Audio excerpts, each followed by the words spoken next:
So yesterday I was talking about the fact that Candace Owens has been canned. And on my YouTube page, that got a lot of people talking. Some so supportive of Candace, some not so supportive of Candace. I'm one of the people that is not so supportive of Candace because I believe that she is a hypocrite. Now, so this is one of the people that actually support Candace. She says, I love Candace and agree with her with about 80% of what she says. Some stuff I don't agree, but she sees things that many don't see like me. I don't understand why Black America hates her, but then again, I'm not American. And for me, I happen to be a Black American and I'm a Black woman. And I don't hate her. I think that she is a hypocrite. I said she's obviously benefited from feminism, yet she acts like she hasn't. She actually has also benefited from the civil rights movement, but she acts like there wasn't a need for civil rights and all of the things that she acts like with her current push on DEI and I'm sorry, anti DEI movements is very, very problematic. And I'm going to get into that. Now, I happen to be a feminist. I happen to be a woman that is married. I have been home with my children since bringing my children home. However, I am pretty consistent in saying stay home with your kids if you want to. However, have a plan B, C, D, all of that for survival's sake, just in case. And I say that consistently. I'm an educated woman. I have career experience. And now I'm actually working and bringing in income as well. Now, that is to say that if people want to work while being a mother, do it. If you want to opt out of children and opt out of getting married, do it. I'm all for women having choices. Now, this woman said, again, nobody said she cannot express her opinions or views. Nobody here shames anyone for having a choice in life and deciding what they want to hear. It is Candace that preaches that women's places is at home and serving her husband and popping out kids is a woman's life purpose and that she is the one trying to take the choice out of women. You should direct your question to Candace about the choices and women picking the choice that suits them best, not here. Now, the problem with Candace is she says a woman's place is at home and not in the workforce, and women being in the workforce is the downfall of society, all while working and earning money, fame, and attention for saying that which makes her a hypocrite. Absolutely. She has been on record several times saying that this is a woman's purpose and that women in the workforce are issues. I will have videos to that impact. That is where she is being a hypocrite. Be at home, be at work, whatever, but don't act like this is a woman's purpose, yet you're out here making money, which has been set forth because of what feminists have done in the past, because of what the civil rights movement has done in the past. Like whose idea was this, right? And this is what's really ironic. So by and large, like in terms of where my life started and where I am now, I'm a very successful person, right? I get to go around the world and share my ideas, and I'm running two businesses by myself. What do you think is the thing that gives me the greatest pleasure in life? What has given you the greatest pleasure as of this moment? Yeah, in this moment, and also like in a day. What is the highlight of my day? Well, maybe your marriage. Yeah, my marriage. Yeah. The highlight of my day Well, is when I get to cook dinner for my husband. Right. Right? I totally get it, and I would. My wife would answer the same thing, although she doesn't cook dinner for me because I prefer to eat out. Right. I'm a very strange husband. I know, love but dinner. yes, Yeah, no, no. and putting food on the table, sitting down, Yes. talking to my husband, feeding our friends. Those are the things that give me the right. greatest. I have had lunch with the President of the United States, and I am telling you, Correct. the thing that gives me the greatest pleasure Right. is feeding my husband, Right. making him a sandwich. Okay. Yes. What was this all about? What was That this is whole correct. sport of we need to that is compete why- like men, that's why- be like men, correct. act like men, dress like men, talk like men, get naked, have sex with men, give them everything they want. For whose happiness?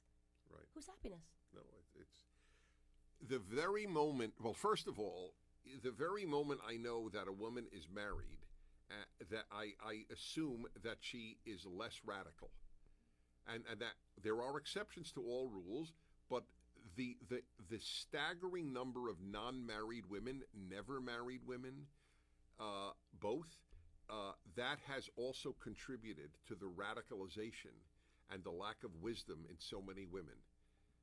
Marriage, men need women and women need men. But you see, no man denies we need a woman. That's the irony.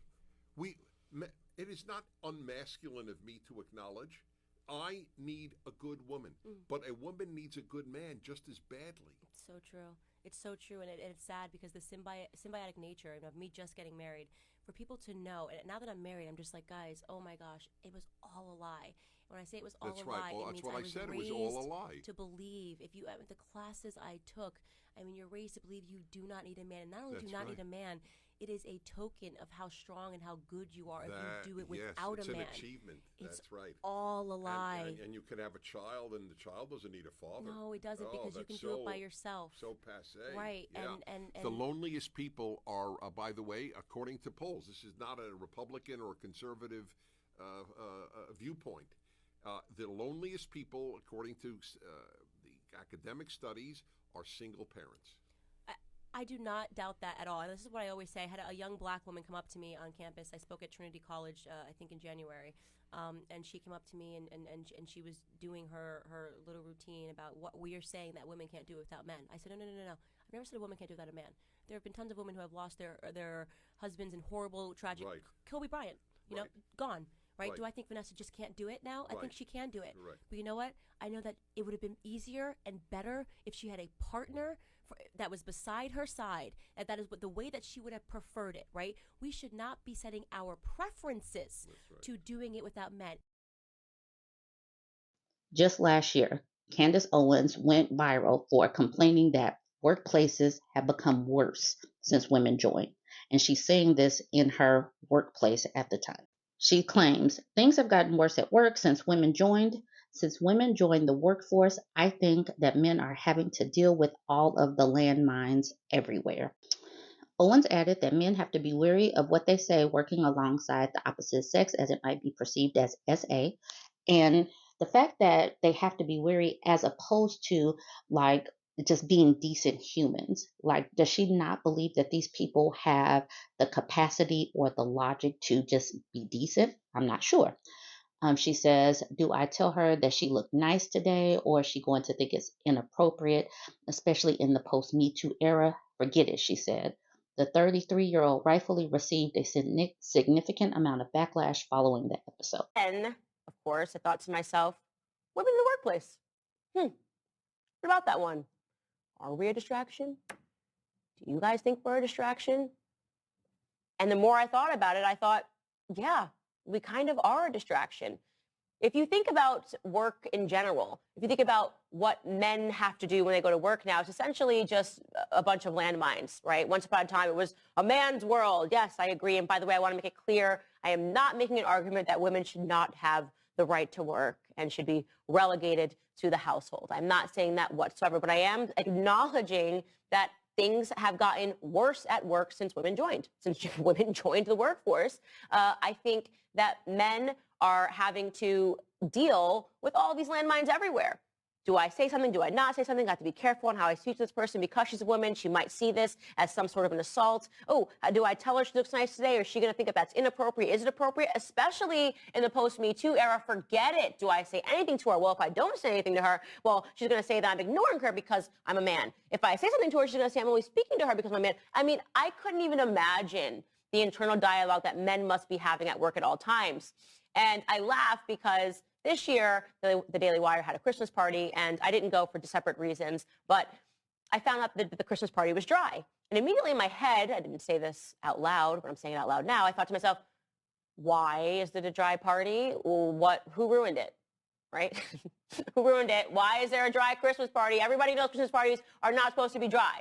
Supposed to have a great time with all of your colleagues. Everyone gets ridiculously drunk, and it's the one time a year that you can do that. All of your work all year, and then you look forward to the holiday season so that you and all of the office employees and office colleagues can get drunk. But no, now, similar to Daily Wire, a bunch of corporations are saying, let's not do that. Let's not do that. Well, why are they saying let's not do that? I don't know for sure, but probably because they're avoiding traps. One person on Twitter wrote, is Candace unaware that she is a woman working in the workforce? Another said, my biggest landmine is making my male coworkers look at my crocheting and pivoting the conversation away from football. Another said, if Candace Owens thinks having women in the workplace is such a distraction, then she should put her money where her mouth is and stop working, do us all a solid, and just go. At this point, she could just stay at home where she says that that's where her most joy comes, is serving her husband and making her husband dinner. Now, just here recently, this just happened this year. Candace Owens is terrified of women pilots. All right. Candace says she is terrified of women pilots while criticizing DEI hiring practices on her podcast on Friday. As companies try to incorporate DEI policies into hiring process to make a more diverse and inclusive workplace and industry, conservatives have criticized the policies as giving jobs to people based on race or gender and not on their credentials.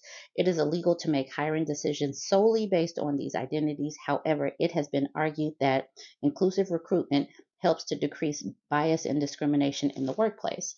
And this is where I have an issue with her, because it's not acknowledging that this country has a basis, has a foundation of sexism and racism baked into the cake that feminists and the civil rights movement had to work hard to fix, because it wasn't just that Black people or women didn't have the capacity or the brain power to do these jobs. We were systematically and systemically kept out of these jobs and positions, and the work of affirmative action in these DEI initiatives is to correct these these issues where people were kept out simply because we were born a woman or a particular race that's not white. And the fact that she is the mouthpiece to launder the racist and the sexist rhetoric is what makes this woman problematic to me, not simply because she thinks that she has a great talking point. Her talking points are not rooted in history or understanding what people have gone through to simply get the opportunity to show themselves to be capable of doing these jobs. So this woman was coming to the defense of Charlie Kirk, the founder of the conservative group Turning Point USA. While on the podcast he co-hosts, Thought Crime, Kirk said, I'm sorry, if I see a Black pilot, I'm going to be like, boy, I hope he's qualified. That's not who I am. That's not what I believe. His comments came during a conversation about the United Airlines DEI policies. So Kirk received backlash for these comments. And then Candace Owens, being the racism launderer that she is, decided that she was going to soften the blow and be like, I understand. I feel you, Charlie. But unfortunately, that is the reality of what happens when it comes to DEI. And what he is remarking on is true. I would be terrified if I got onto a plane and I saw a woman flying the plane. And I know that we have the United CEO saying that he just wants to fulfill a quota. He just wants there to be more women and wants there to be more Black people. And he's not concerned at first with qualifications. That is something that should alarm all of us, guys, honestly. Was hired to fly. Also, in case you missed it on Twitter, I trended for 3 days for sensibly saying that I do not want pilots in the sky that are flying planes based on DEI initiatives. Like, we just want to hire more women and more Black people, is what the United Airlines CEO said. I just don't see how any person would feel confident walking on a plane and knowing that the person was hired to fly the plane because they just wanted more female pilots. Like, they were like, this is our quota. We want this many female pilots. Like, that is insane to me. I am, of course, doubling down on that. Also, she says, I said the exact same thing on this show just a couple of weeks ago. Owens said, who used to work with Kirk at Turning Point USA as a communications director, and said about his comments. I remarked that now, even when I'm watching a commercial, if I see a commercial and I see a Black person, a Hispanic person, an Asian person, my thought process is, did they just get this because of DEI? I no longer think the person is qualified. She continued with, it makes me upset. That's my thought process when I see a commercial and when I see a movie. Is this person actually even a good actor, or are they just checking a box? But unfortunately, that is the reality of what happens where it comes to DEI, and that's what he is what he is remarking on is true. That is not true. That is called an opinion. And in this day and age, people like her and Charlie Kirk and all these people with this anti-DEI are acting like this country wasn't keeping people out simply because they were born women or born non-white. She continues with, I would be terrified if I got onto a plane and saw a woman flying, and I know that we have the United CEO saying he just wants to fulfill a quota. He just wants there to be more women, and he wants there to be more Black people, and he's not concerned at first with qualifications. That is something that should alarm all of us guys. I highly doubt, he said, just fill a quota.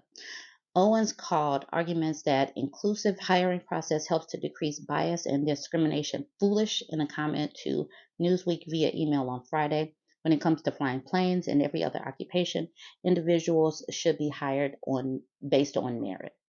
The most qualified person should be hired for every position, irrespective of race or sex. Positively shocking that this is considered even remotely controversial. Once again, not acknowledging that some people are kept out simply based on race or sex, not even having the opportunity to see if they have that merit. A United spokesperson told Newsweek via email on Friday, United is proud to maintain the highest standards in our pilot hiring, training, and safety practices. Every aviator who joins our ranks must meet them, no exceptions. So simply giving people the opportunity is what is important. I do want to take this time and insert this tidbit of Women's History Month, the legacy of Lieutenant Willa Brown. If you're on my TikTok, you can just click into the caption. I'll put this woman's video there. And if you're on my YouTube, I will connect it. Black women especially had to fight for these opportunities because we were barred from it. Because like I said, racism and sexism is baked into the foundation of this country. All right, I have posted a lot. Jump in the comments. Let me know what you think. Don't forget to like, comment, and share, and subscribe. History Month, or as I like to call it, Black Women's History Month. And with this being a travel platform, of course I'm going to highlight the Black women that paved the way in aviation. So we're going to talk about none other than Lieutenant Willa Brown, activist, lobbyist, pilot, and educator. She was the first African-American woman to earn a pilot's license in the United States. Wait, don't get in my comments about Bessie Coleman. Bessie Coleman is the first African-American / Native American woman to earn a pilot's license in general. She did not earn it in the United States. Why? Racism. They wouldn't give it to her. So she had to go to France, and she got her pilot's license in 1921. She also inspired Willa Brown. Willa Brown got her pilot's license in 1938. She's also the first African-American woman to get her commercial pilot's license, maintenance license, and to run for Congress. So your girl was out here doing her thing. True boss chick. So, in addition to all of that, during World War II, Willa Brown decided to apply for the Air Force service pilots, the women's Air Force service pilots, that is. She was rejected. Why? Racism. So, this is how I know her and her husband were better people than I will ever be. They formed the Civil Air Patrol, and they did it in conjunction with their Coffee Aeronautical School to still aid the government during World War II. So what did they do? They flew anti-submarine machines. They was responsible for border patrol, as well as courier services and rescuing pilots from the war zone. And she's also responsible for training over 200 Tuskegee airmen and their instructors. But wait, the Coffee Aeronautical School was pumping out such Black excellence, the government took notice. And guess what? Their school is what prompted the government to start allowing Black pilots and Black people to serve in the Air Force. Their school, Coffee Aeronautical School. Who knew?